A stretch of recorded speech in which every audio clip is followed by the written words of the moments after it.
Hola a todos, ¿qué tal estáis? Yo soy Rina y en el vídeo de hoy os voy a hacer una review de la tableta Artis 12 de la marca XP Pen. Tengo que decir que esta tableta me ha sorprendido muchísimo porque, teniendo en cuenta lo baratísima que es, no me esperaba que fuera a funcionar tan bien. Miles de gracias a XP Pen por dejarme probar sus productos. Estoy muy contenta con la experiencia y confío en que el vídeo os sea útil a vosotros también. Y ya dejemos a un lado las presentaciones y vayamos al lío. Aquí tenemos la caja donde viene todo. Me encanta el diseño, la verdad. Me parece muy bonita y está hecha de un cartón robusto, así que va bien protegida. Nada más abrir, nos encontramos de cara con la tableta o monitor, como vosotros prefiráis llamarlo. Luego la veremos con más detalle. De momento pasaremos a ver qué hay debajo. Por aquí tenemos el estuche donde va el lápiz y las puntas extra, como pone en la parte superior. La cajita de los manuales de instrucciones, la caja que contiene los cables, todo esto lo veremos luego en profundidad, y los diferentes enchufes y adaptador para la corriente. Muy bien, vamos a mirarnos el estuche del lápiz con más calma. Es gordito y robusto, la verdad es que el lápiz da la sensación de estar muy bien protegido ahí dentro.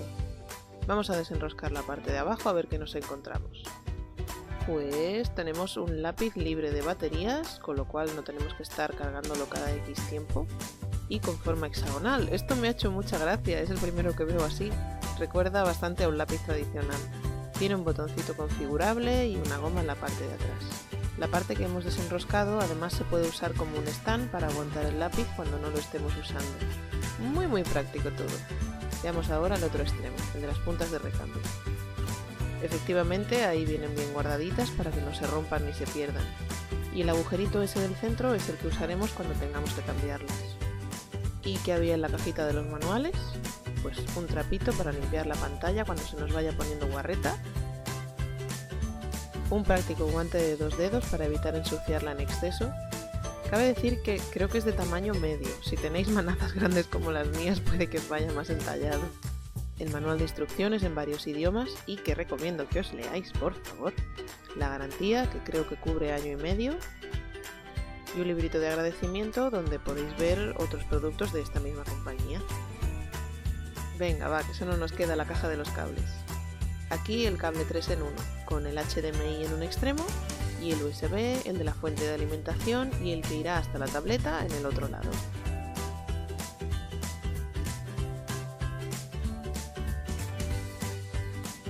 Este, como tal indica, se conecta al USB rojo.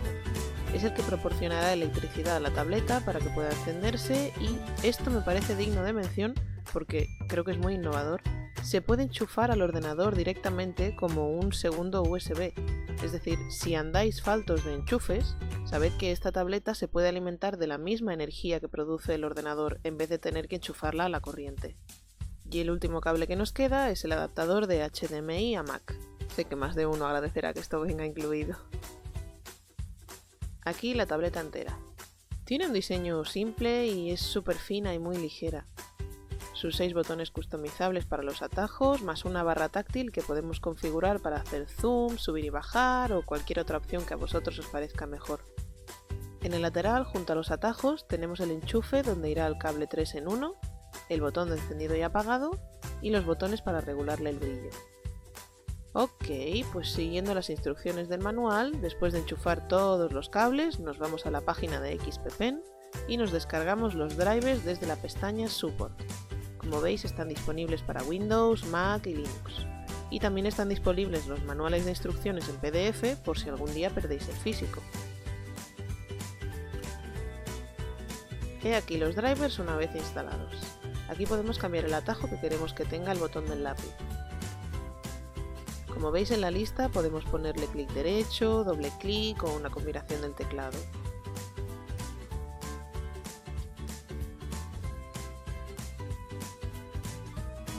Aquí es importante que le pongáis el número de monitor que va asociado a esta pantalla, en el caso de que tengáis más de un monitor. Llegados a este punto me di cuenta de que la presión de esta tableta es muy dura, al menos para mi gusto. Utilizando este cuadrado podéis adaptarla a vuestras necesidades. Yo en concreto me la acabé poniendo lo más suave posible.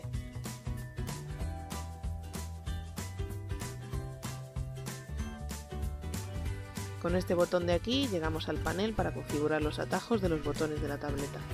Como veis se configura igual que como lo hemos hecho antes con el del lápiz.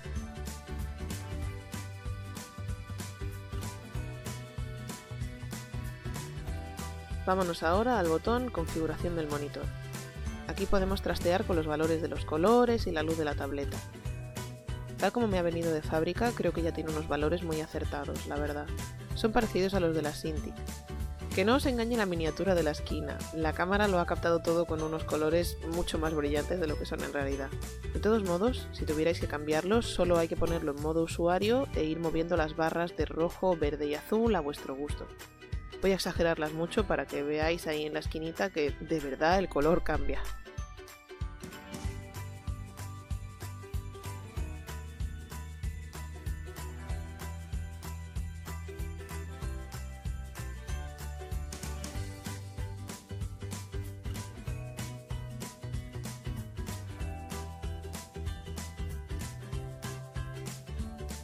Y si sois zurdos no tenéis más que escoger la opción de 180 grados en la zona de rotación y así se os dará la vuelta a la pantalla para que la podáis usar cómodamente. Ya para acabar nos iríamos a la opción de calibración y le daríamos con el lápiz a las crucecitas que aparecerán por la pantalla. Tengo que decir que la calibración con la que me llegó ya me parecía correcta, pero por si acaso siempre es mejor darle otra vez ya que cada persona tendemos a colocarnos las tabletas en diferentes ángulos y a mirarlas de diferentes maneras. Y con todo esto ya nos podemos ir a hacer unas pruebas rápidas en varios programas para ver qué tal funciona este cacharro. Vamos a probar con Sai, Clip Studio y Photoshop. Os los pondré los tres al mismo tiempo para que esto sea más rápido. Probaremos con curvas, líneas rectas, líneas cruzadas, cambio de presión en el mismo trazo,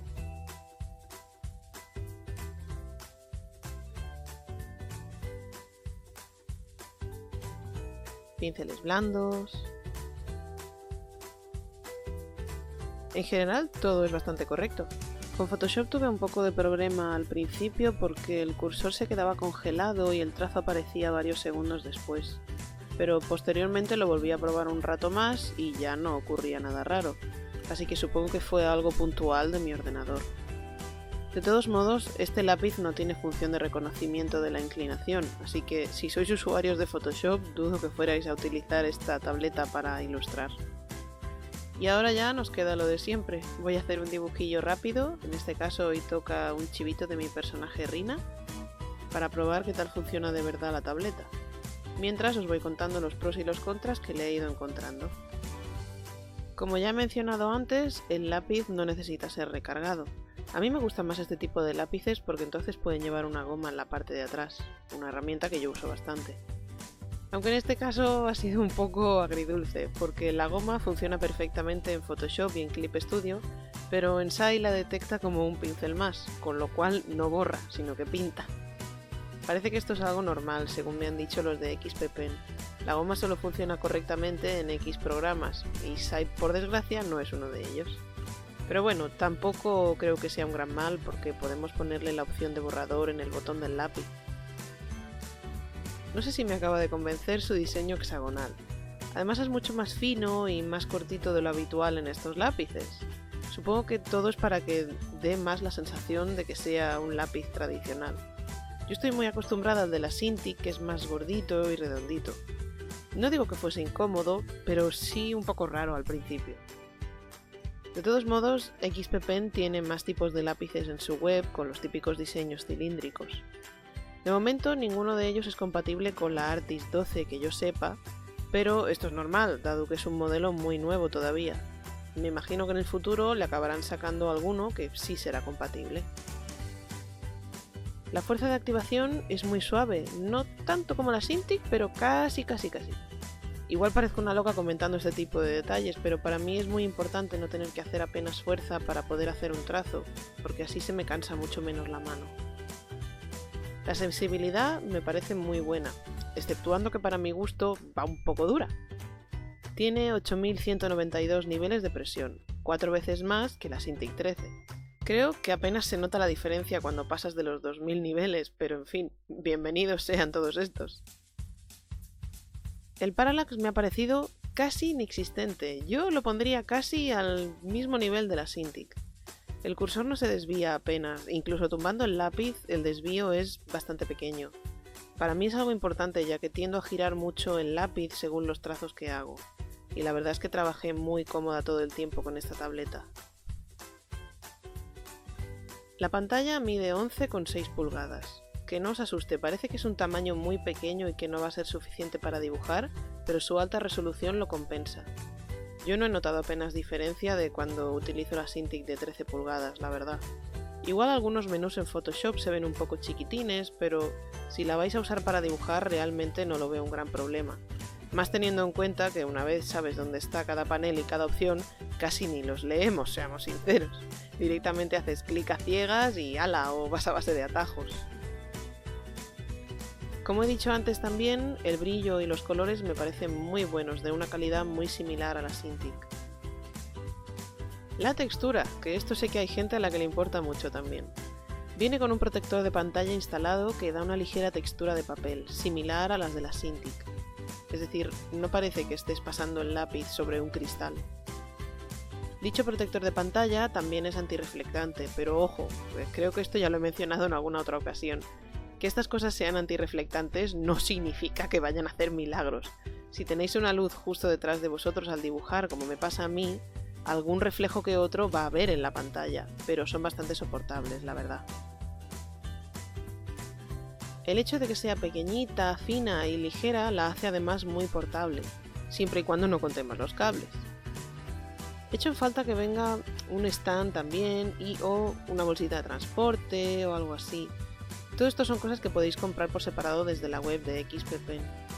Creo que es una tableta pensada más para gente que utilice portátiles y que normalmente dibuje en la cama o en el sofá poniéndose la tableta sobre el regazo.